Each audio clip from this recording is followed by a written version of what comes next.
Hey, how's it going? Hi, it's going well. I'm so Where the sorry. hell have you been? Nice to meet you. Take a just seat. trying to make you unhappy, actually. In this country, we turn up on time for interviews, for goodness sakes. You do not. Sarah Wayne Callies! I've been watching on YouTube, and there's a very amusing interview. You have been. With the campest man I've ever seen in my life. Just, Sarah Wayne Callies, are you there? Are you not? You don't remember doing that interview? What? Oh, well, I just had one actually with somebody who was, as someone in the studio put it, campier than Christmas. Yes. So he's the only one in my mind. Oh, I don't know. Is it a guy called Isaac? Oh, Isaac Mizrahi. Is that Isaac? Yes. What's his name? Isaac Mizrahi. He's a designer. Oh. The first question is, I don't know if I should ask you this. What do you do to your hair? It's just the best. So the question is, Sarah, what do you do to your hair? Well, what do you do to your hair? Not a lot. Yeah. I just get it. Put some product in there. I grow the stuff. That's pretty much it. Wow, you have a hair fall. Sarah, thanks for turning up.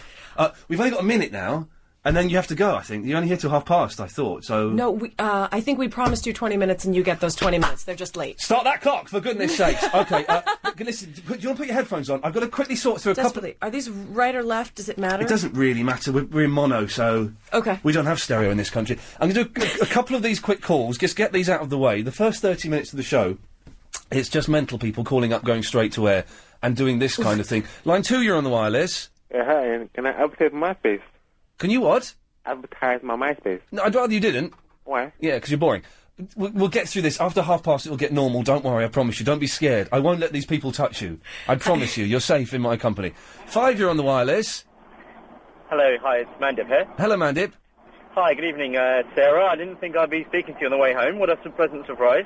Likewise, how are you? Hi, I'm good, thank you. That's charming. I've, like many people in this country, been watching Season 2, and I saw the finale only a couple of days ago, actually. Well, don't tell us what happens, because... No, of course not, of course not. What are your thoughts for Season 3? Because when I started watching Season 2, I never thought for a minute they'll be able to make 22 episodes out of all the guys out on the run. OK, we've got 20 seconds. This is the longest question. I wasn't expecting this. We've got 20 seconds. Well, and I can answer it honestly very shortly, which is I have no idea, and I don't think the writers do either. But if you have any good suggestions, send them to Fox. We need them. Hey, listen, man, give us a call back after if you want to chat properly. OK, listen, everyone who's calling in, put the phone down now, unless you want to speak to Sarah. 0870... No, by the way, are you OK talking to these people? Sorry, Absolutely. We've not checked. Some people get very... Absolutely sniffy. no. They're dangerous, but they're generally not outside the building. I'm not afraid of the English. Oh, you should be in some of these. 0870 9090 973. It's Sarah Wayne Callies, Dr. Tancredi from Prison Break. I had to mention that, so people don't get upset. And we'll speak to you after this. Total Excellium. Phone's off, so I can't hear anything. There we go. Right, OK. Sarah Wayne Callies is here from Prison Break. Having just been told she can't curse. Well, the thing is you can't swear, because I get in trouble. What will I have to say? I'm American, that's all we do. We swear and we use handguns. That's it. Have you got a gun with you now? Can I see it? I don't. They wouldn't let me into the country with it. Do you have a gun at home? No. Do you not? I don't. Do not all Americans have guns? Well, I'm living in Canada right now, so I had to surrender it when I got to the border. Whereabouts in Canada are you? Just outside Vancouver. OK. I've been to Montreal. Is that anything like Vancouver? Not at all. No, Oh, okay. they don't speak French in Vancouver. I forgot that they speak French in some bits of Canada, and you turn up, and if you don't speak French in Montreal, they get a bit funny with you. In fact, there are some parts of Canada where they don't speak English. Really? Mm-hmm. Well, that's just stupid. Well, the French might feel slightly differently. Yes, I've actually made a slightly racist slur then. I take that back immediately. I should have bleeped you. We should. But if you do swear, you can swear once. I'm not encouraging you, but there's a 7-second delay from what we're saying to what goes out on the radio. OK. I don't need to explain it to you, it's very dull, but I will. And I've got a button here, the dump button. So I should swear for 7 seconds at a time, so that you can't bleep it out. If you swore for 8 seconds, then one second of pure swear would escape. We get a massive fine, and I'd lose my job. I'm excited for this challenge. It's good, isn't it? But I promise that if I get you fired, you can come work on the show. We'll get you a job, it'll be great. That's a promise I can't keep, just so you know. Okay. It's an absolutely meaningless promise that I can't keep. I was about to just insult you so you curse.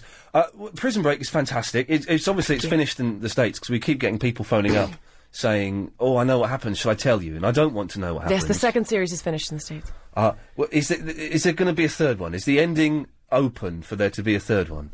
I understand that Fox has picked us up for a third season, although they have not picked up actors. So for all I know, it will be Prison Break starring Morgan Freeman and Ashley Judd. Well, this is the thing, though, because you go from Series 1 to Series 2, and in the first episode of Series 2, a couple of people got picked off that you thought were going to be there for the whole thing. I can't remember her name, but the lawyer character... Veronica. Veronica gets popped in the head. Within 10 minutes? Floored all of us. So you could be killed at any point? At any point. Is that not one of the first things you do when you read a script is read the last 5 pages? Yeah. Is that? Do you? I went over to LA to interview the cast of Lost, and they get the scripts about a day before they shoot their episodes, and no one knows what's going to happen. I don't think even the writers know what's going to happen. I think they're just stringing it out as long as they can. It's possible. And then there'll be one episode where everything's explained, and that's it. It's done. Or the whole island blows up. Are you a fan of Lost or anything like that, or do you not watch much TV? I watch very little TV, although I followed Lost for a while because I worked with one of the actors on the show, and he was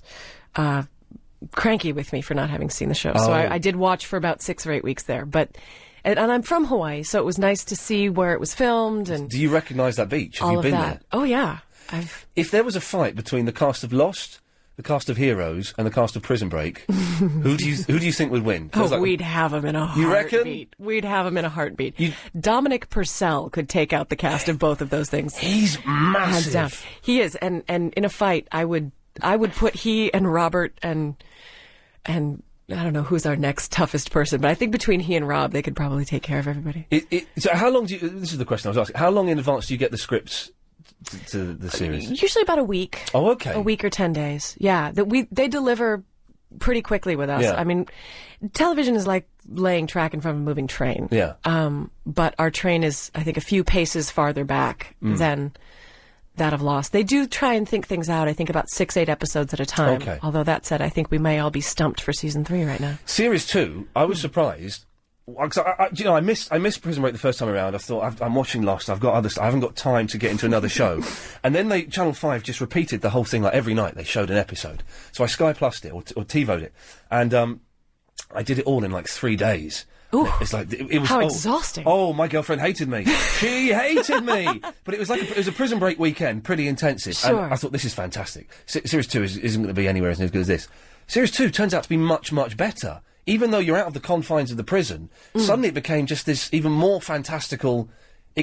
Were you nervous going into Series 2 thinking, well, we're not going to be able to sustain this? Listen, after they picked up the pilot, I thought, they've got 6 weeks of this thing. They couldn't possibly have thought it all the way through. And I'm told that when Paul Schering, our creator, wrote the pilot, he had 2 years of story in his head. Right. And he had that plotted out. So, of course, now the concern is how on earth are we going to do Series 3? But I keep thinking, after every script I read, I think, well, that's it.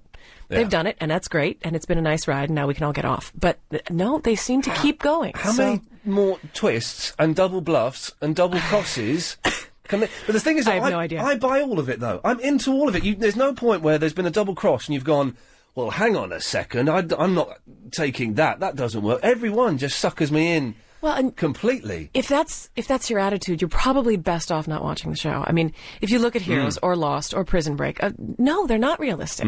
If you wanted a realistic show, you'd be watching something else. And frankly, if you'd be watching, you might not be watching television. You might be just having real life, which is pretty realistic, and taking a little break from that. There's nothing wrong with that. I think it's the weirdest thing as well that the people who are watching Prison Break here at LBC, everyone. How do I put this without sounding wrong?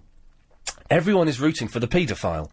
Yes. Teabag is suddenly, the coolest person in the entire show. I think he should get his own spin-off sitcom. The Teabag show? Yeah, where he's kind of following this 14-year-old around, just about to get there, and he gets busted at the last minute. The audience applauds and laughs. He goes, oh. I think a sitcom about pedophilia has been a long time coming. I think it's brilliant.